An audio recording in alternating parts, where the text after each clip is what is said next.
Bismillahirrahmanirrahim.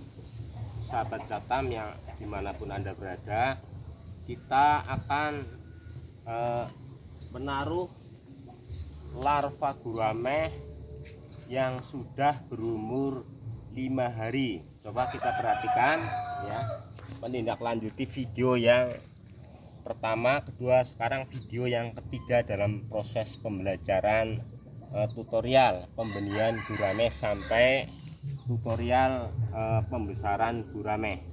Coba perhatikan, ini larva gurame yang sudah berumur 5 hari yang tadinya ditaruh di ruangan ya. Sekarang kita akan memasukkan larva gurame di kolam pendederan yang pertama ya. Ini kolam pertama atau kolam penangkaran yang pertama, sedangkan ini kolam kedua, terus sedangkan yang ini adalah kolam ketiga lebih besar. Perhatikan kolam yang ketiga. Oke, kita kembali ke kolam pertama ya. Kita akan memasukkan benih larva gurame sejumlah 4.000 ekor ya. Bismillahirrahmanirrahim. Hasbunallahu wa ni'mal wakil, ni'mal maula wa ni'man nasir. Allahu akbar. Perhatikan semuanya, ini larva gurame semuanya 4.000 sudah tengkurap. Bentuk wujudnya seperti ini, perhatikan semuanya.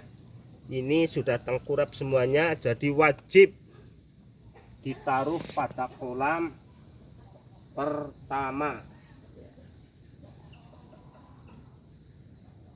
Pelan-pelan ya, karena ini masih sensitif sekali.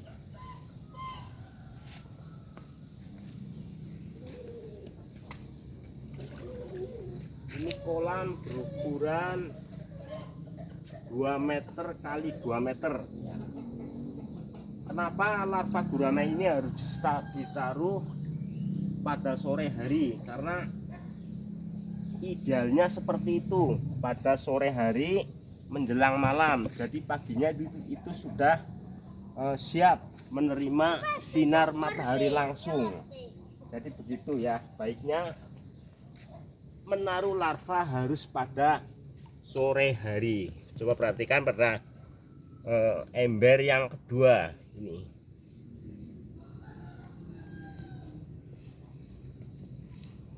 Ini sudah tengkurap semuanya dan warnanya hitam ke kuning-kuningan. Ini warna kuning, masih terdapat albumen atau kuning telur sebagai pakan alami langsung pada tubuh larva gurame. Ya.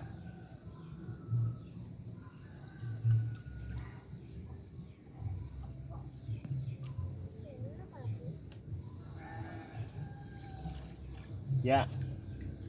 Terus selanjutnya, ini larva gurame masih berwarna kekuningan. Artinya apa? Larva gurame di sini masih menyimpan makanan.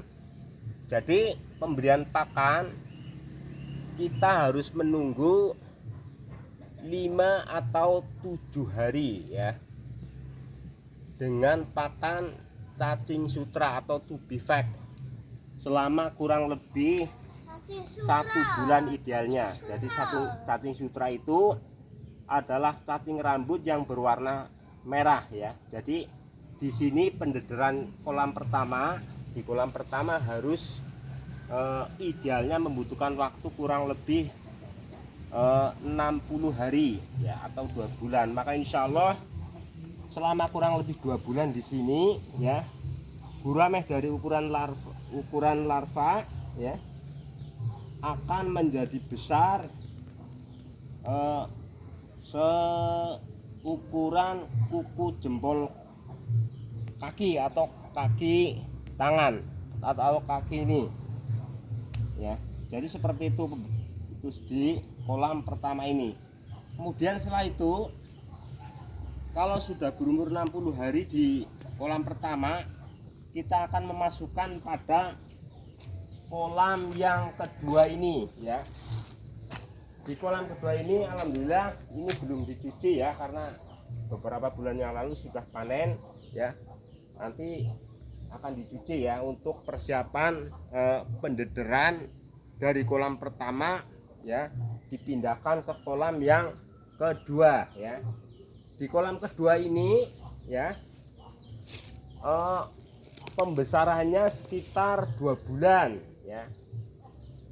2 bulan di kolam 2 ini insya Allah sudah menjadi ukuran gurames seperti ukuran daun ini ya. Jadi seperti ukuran korek jos lah di sini ya, korek api itu di sini. Nah, setelah 2 bulan di sini kurang lebihnya kita akan menyortir ya.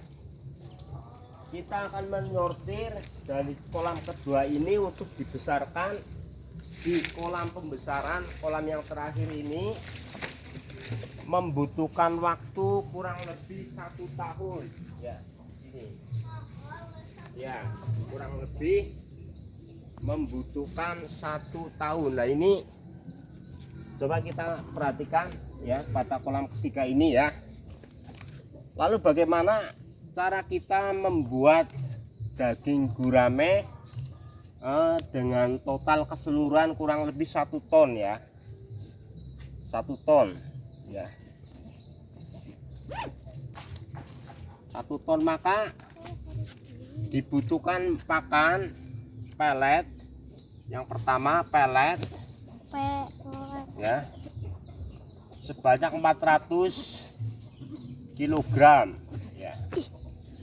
Untuk grameh berapa? Gurame 1.300 ekor ya. Kemudian pelet ini ya sejumlah 400 kg dibagi menjadi ikan 1.300 atau 400 gram, 400 kilo atau 4 kintal, dibagi masa pembesaran selama 12 bulan ya. 12 bulan artinya apa? 4.000 kilogram dikali 12.000 sama dengan 4.800.000 ya. 4.800.000 ini untuk kebutuhan pakan ikan gurame sebanyak 1.300 ekor ya. Kemudian pakan daun sebanyak 13 ton. Daun ya 13 ton ya.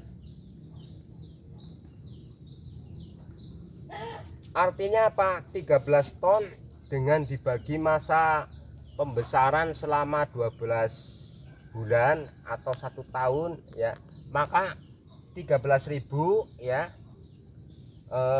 dibagi 365 hari, 365 hari ya, sama dengan 35 kg per hari untuk pakan ikan gurame sebanyak 1.300 ekor ya. Nah, kemudian daun itu bermacam-macam untuk pakan gurame, seperti daun keladi, daun talas, daun godong jati, daun singkong ya, atau daun-daun yang lain yang bisa untuk dimakan ikan gurame. Jadi sebanyak 13 ton atau 13.000 kg. Nah, ini hukumnya wajib supaya keuntungan kita itu lebih besar. Jadi harus dikombinasi dengan pelet, dikombinasi dengan daun yang cukup. Kemudian yang ketiga, sebagai pakan tambahan itu ada maggot ya, maggot, ikan ruca ya, ikan ruca ya, terus ayam tiren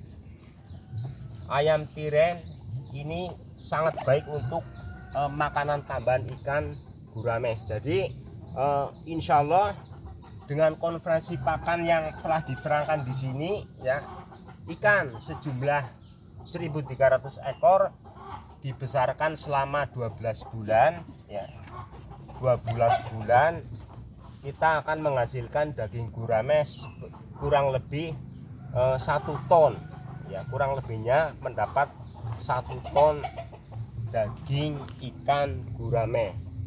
Kemudian ikan 1.300 ekor ini besarnya tidak sama, ada ukuran 4 on, 5 on, 6 on, 7 on, 9 on, 8 on, 9 on.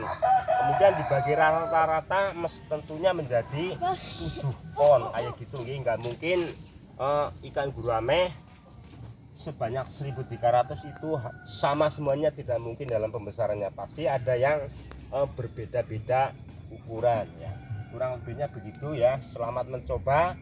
Nah, ini kami praktek di kolam ini sudah lama banget di sini ya. Jadi tidak hanya setakat teori tok ya, tapi teori dan praktek itu wajib diamalkan ya.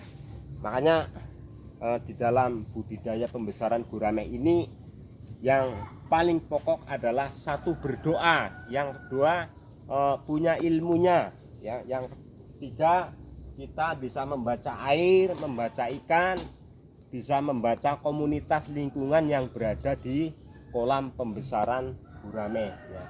Jadi kita harus serius ya dalam pembesaran gurame ini, tidak boleh malas ya. Contohnya tadi ya, kita harus ngarit ya, dalam 1 tahun harus bisa mengumpulkan daun sejumlah 13 ton ya, 13 ton atau 13.000 kg dibagi menjadi 1 tahun ya, menjadi 35 kg pakan daun per hari. Jadi kebutuhan pelet dan kebutuhan daun itu harus disesuaikan dengan biomasa ikan, disesuaikan dengan umur ikan, disesuaikan dengan berat ikan gurame ya. Jadi seperti itu pembesaran praktek kami di lapangan secara langsung, bukan hanya teori tok, tapi kita langsung real action di lapangan. Sekian, terima kasih, semoga kita bisa belajar bersama dalam mengembangkan budidaya ikan gurame. Terima kasih. Wassalamualaikum warahmatullahi wabarakatuh.